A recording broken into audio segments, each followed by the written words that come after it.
What's going on, guys? Boss Up 6 here, back to another video, and today I'm here doing my AEW Dynamite from Toronto, Ontario, Canada. And oh my freaking goodness, folks, I cannot believe how loud this crowd was. This crowd was fired up for most of this night. It was unbelievable how insane this crowd was. And unfortunately, the crowd had to suffer from really they're doing that, or really they're giving him a championship. It seems to me Tony Khan doesn't know what the hell he's doing, and he's praying for the downfall of his company. If you don't know what the hell, the further proof you don't know what the hell he's doing, look at what he's doing with the Jacksonville Jaguars. Honestly, it's baffling. There was some good shit, though, on the show. There really was. But boy, I have a lot of stuff to talk about that was really bad. What was good, though? Renee Piquette is here. Hooray! The former Renee Young. She's in AEW. Good. Good. She's going to be a backstage interviewee. I want to know if that Alexi interviewee, I forgot her last name, but I want to know if she's still in the company, because keep her. She's really good. She's got a really nice personality. She thanks the fans. She welcomes them to AEW. And then Christian Cage is here. And he talks about how he's the face of Canada. He's the best wrestler in Canada. He talks about how the Maple Leafs didn't pass the first round division, and he's ashamed of it. Just the further proof by how the Maple Leafs suck. And he talks about the Toronto Blue Jays, I think, which is kind of funny. Yeah, further proof that the Maple Leafs suck. Watch the Harold Ballard era. Literally, that was atrocious. But anyways, selling out for the Canadian dollar. Oh, good old urinating tree. If you guys have any idea what that is, I love you guys. But anyways, here comes Luchasaurus. And Luchasaurus took on Jungle Boy Jack Perry. Chris Cage joins commentary. Look, this match had good moments, but there was one moment that turned the match to a complete shit show. It wasn't bad at first. It was actually pretty solid. Luchasaurus is good for his size, and Jack Perry is Jack Perry. I love Jungle Boy. I really do like Jungle Boy. Luchasaurus gets the ringside table, but Perry works on the arm. So by good exchanges, and it's kind of David versus Goliath mentality. Here's the part where it got really stupid. So they're both trying to go through the table. And then Jungle Boy hits the sunset flip powerbomb through the table, and yet the referee doesn't call disqualification. Okay, even Christian was like, why isn't that a DQ? Exactly! For the love of God, you cannot do disqualifications. You are a wrestling company. WWE doesn't. Impact does it, for the 5 people that watch it. CMML, I'm pretty sure, does that. ROH does it. Do that. I understand you want to be different, but for God's sakes, have disqualifications, have countouts. Don't make everything a no DQ match. Fuck. So that really took me out of the match. Cage comes down. We get a chokeslam but a kick out. There was a Unity Crucifix counter for 2. Poison Rana, Y. At the end of the day, it ends in Y. A kill switch but a kick out. We get a snare trap but a rope break. Cage interferes. Choke slam from the top. And then that burning hammer variation that Luchasaurus does. And he gets the win. The right guy won, but it became a clusterfuck after that table spot. It was a fine enough match, but my God, that should have been a DQ. And the fact that it wasn't was baffling. Anyway, speaking of things I don't care about, the Firmer backstage. Renee, the Firmer backstage. And then we're talking about contracts. Erica and Matt Hardy and Private Party show up for some reason. And Matt Hardy says, I want them out of their contracts. And then Ethan Page is like, okay, Cassie, you and I are going to go one-on-one on Rampage. If you win, then you're free. If not, we not only get your contract, but we get Matt Hardy's contract. Why? Why? What? Who does this benefit? This benefits no one. This is stupid. And no, I don't watch Rampage anymore because Rampage is pointless at this point. It's become the modern day WCW Thunder. So anyways, QT Marshall and the Factory are in the ring. And he talks about Wardlow and Samoa Joe. Wardlow, wow, you put your names together. Cool, whatever. And then Wardlow and Joe took on Camarado and Marshall with Aaron Solo. Look, QT Marshall is not a bad worker. I just don't find him interesting. Solo was fine. Camarado's got size, and he looks like the reincarnation of Jesus Christ for some reason. It's baffling. There was some good power versus power between Wardlow and Camarado, but Indian Senton, Coquina Clutch, and Warjo wins. Power Up Symphony to QT, and also the Embassy show up. And Brian Cage cuts a promo. Why? Seriously, why does he cut a promo? And he says, oh, you stuck your nose in our business when we took out FTR. FTR win. And all of a sudden, FTR come down. Did I hear my name? They get a huge pop, by the way. And Dax is like, well, since you want to do 3-on-2, how about we get a partner of our own? And what time is it? Oh, 10. We have the perfect 10. It's Sean Spears. He hasn't been seen since him and Wardlow had that cage match with MJF as special guest ref, which was, I think that was about 5 months ago. Now, granted, I think him and the former Peyton Royce, I think they had a kid, which good for them. Peyton Royce has always been one to be a mother. I think he's dating Peyton Royce, dating or engaged. I think, yeah. Yeah, it is Peyton Royce. I apologize. I completely apologize for that. But yeah, I think Peyton Royce had a kid and Sean wanted to take time off, which good for Sean. Honestly, good for Sean. He's a face now. Okay, can he at least have personality, please? He's not bad. He's just bland. He needs some oomph. He needs us to care. So okay, they're gonna be having a match on I think on Rampage, and then Aaron Solo gets hit with the big rig. Okay, the Tony Schiavone Jericho 2.0 are backstage. I don't care, and I immediately skipped it. I seriously don't care about this. This was pointless. Swerve took on Billy Gunn with the Acclaim. The Acclaim get a massive pop, and so does Billy Gunn. I'm glad Billy Gunn's still getting big reactions. He's way more over than DX at this point because Billy Gunn isn't overrated. Castro does his typical rap, and he talks about Austin Matthews, which was kind of funny. So Swerve took on Billy Gunn. It wasn't bad. At one point, Billy Gunn gets his knee landed on, and he says shit, and the censor got missed, so it was delayed, which was kind of weird. Swerve kept working on the knee. Swerve hit a sore stomp, but a kick out. Billy Gunn goes for the one, or that big choke, and then he lifts him up and he slams him down. I forgot what it was called. Which is a good move for him, in all honesty. But roll-ups, and Swerve uses the rope, and Swerve wins. The Acclaim come down to check on Billy Gunn. They're about to do triple scissor, and then Sterling and Nice show up. Sterling legally owns the trademark for Scissor Me Daddy Ass and the term scissoring.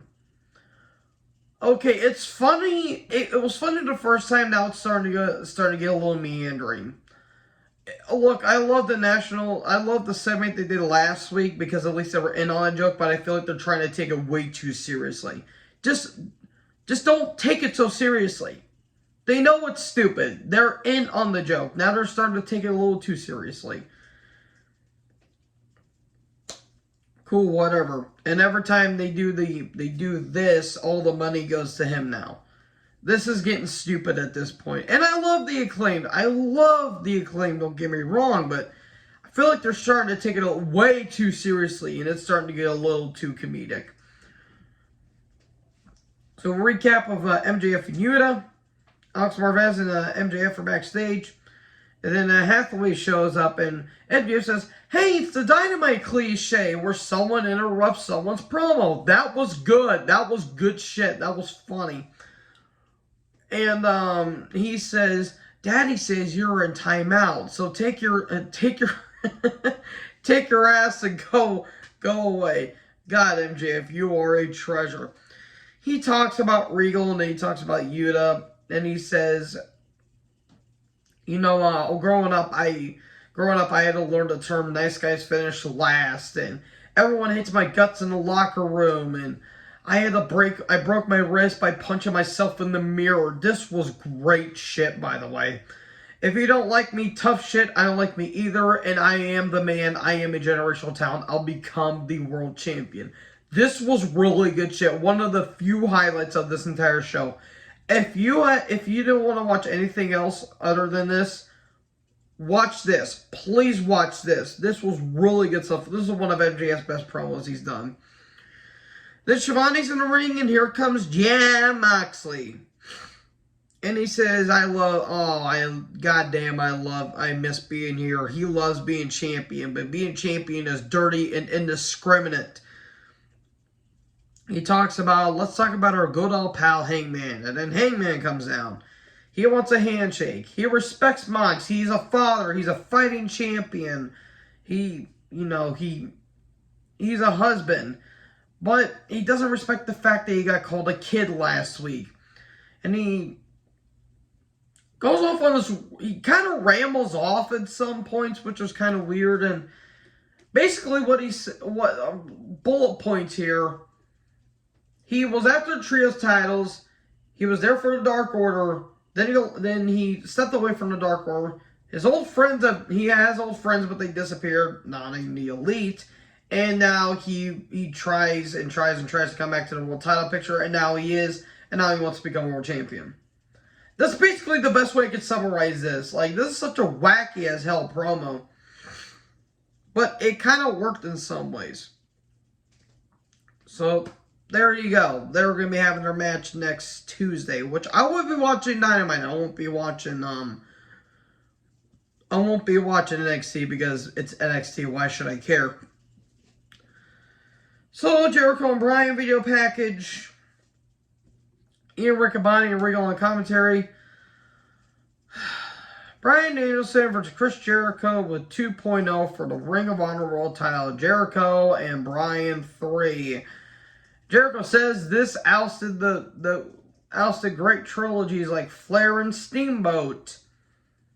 Only you wish, Jericho. You can only wish. Look, it wasn't bad at the beginning. Danielson can only do so much. He's not a magician as we all would like to think he is. Jericho was so washed. He was so washed within the first 10 minutes of this. It was baffling. There were submissions aplenty. We all knew what was going to happen. Because, for God's sake, Stevie Wonder predicted this shit down the road. So, the walls got put on, and Bryan reversed it, then the label lock. Jericho went for the Judas effect, but Bryan ran into the ref. And then Bryan gets a double clothesline. Then Menard gives the title to Jericho. And Jericho takes forever to like set up the spot, because I'm willing to bet that someone missed their cue. Either Jericho did it way too early, or Garcia missed his cue and he pulled a Papa Shango from WrestleMania 8. So Garcia comes out, Bryan is, selling it, and Jericho's telling him to get up. So Garcia gets in the ring. He shoves Jericho. They get into a bit of a scuffle. Danielson hits the running knee. Then Garcia attacks Danielson. Jericho pins, and he covers 1, 2, 3. So let me get this straight. So Garcia has been fed up after his matchup with Danielson. He wants to become a wrestler. He doesn't want to be a sports entertainer. Okay, so you're going to tell me What was the point of all this? Seriously, give it half a second's thought. Danielson helped Garcia become a wrestler, while Jericho's goading him to be a sports entertainer. Are you a sports entertainer or are you a wrestler? Danielson, held the title around Garcia's waist when he won the pure title from Yuta. Okay, that completely negates everything then. Because him turning on Danielson makes absolutely no sense. This did nothing. This did absolutely nothing, and now this kind of ruined Garcia. This is doing nothing for Garcia because it's Jericho hogging up talent again. So Yuta, Claudio, and Regal come down, and then there you go. Vicky, Nyla, and Marina are backstage. Marina should never be near a microphone again. Never be near a microphone again. After that promo she cut on, I think it was Dark Elevation, where it was, I swear to God, it was so fucking horrible. That promo she cut, I cannot put into words on how terrible that promo is. You know me. You don't know me. Do we know you or do we don't, Marina? Jesus H. Christ. Roderick Strong somehow is the better talker. And they both suck at talking. I love Strong, but goddamn he can't talk. Fuck. So Nyla has the TBS title because she stole it from Jade at Battle of the Belts. And then NJ shows up and says, how about we have a match on Rampage, and because I want to be Sports Entertainer of the Week. Okay, cool. You're going to get put in a chokehold. Cool, yes. More, please. Oh, Jesus Christ. I love Anna. Don't get me wrong, but this stuff with the Jericho Appreciation Society has done nothing for her. It's done nothing for her. Baker and Hayter. God damn Jamie Hayter. With Rebel took on Shikita. Storm and Sheeta. Sheeta, my goodness. And Tony Storm. Yes, please. Look, we've seen this match before. It was before All Out. It wasn't bad. It just it wasn't given enough time. Brett kept going for the lockjaw. Reversals aplenty. And eventually Storm and Sheeta won. Good. Sheeta got a victory. And Baker took a pin. Good. Baker's been taking a shit ton of wins here lately. Maybe you shouldn't be booking her that strong. Because she's kind of regressed in the ring. She's a really good character. But man, she's kind of iffy in the ring. Butcher and Blade video package talking about their match against the Mox and Claudio on Rampage. And then we get to the main event. Pac versus Orange Cassie for the All Elite Championship. This is the main event, is what I put down. They gave this the main event. I'm not going to waste my time on this. There was a tombstone at the ramp at one point, a brutalizer, rope break, 2 DDTs. Pac always sells like he breaks his damn neck on those DDTs. Orange punch, kick out, beach break on the apron. Why? At the end of the day, it ends in why. Pac another brutalizer, but a rope break. And this is, I didn't give a shit at this point. And this is where I just stopped caring. Pac goes for the ringside hammer. Then all of a sudden, Danhausen shows up.